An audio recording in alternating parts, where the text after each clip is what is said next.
Alright guys, so this video is going right before Harrison Bergeron, and the purpose of this is to just give you guys some things to think about before you guys actually start watching the movie.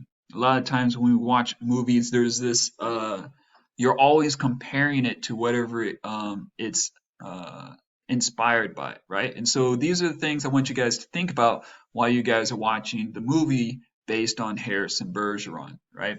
So the first thing I want you guys to think about is the differences in events and action, right? So how do things in the movie, how are they different from what takes place in the story, right? And so when you guys are watching the video or the movie, keep that in mind, right? And so think about why did the author or why did the director make these changes?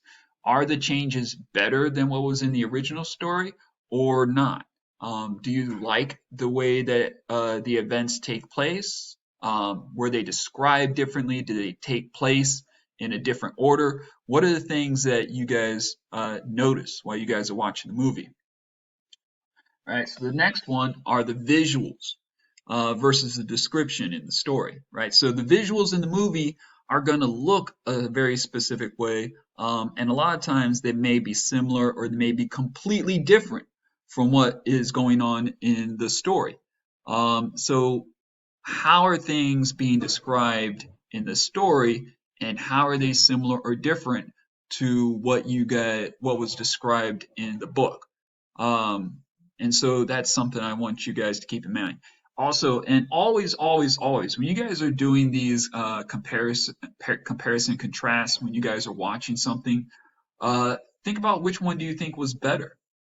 Um, a lot of times when you're watching a movie that's based on books, you'll think, well, this was better because of this, or this was better because of that.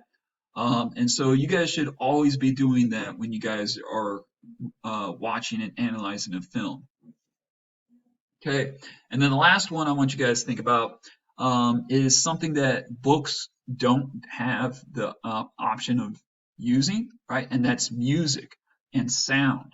And so I think Harrison Bergeron and the movie 2081 that's based on it is a very good example of this. How the movie uses music and sound, I feel like is very interesting.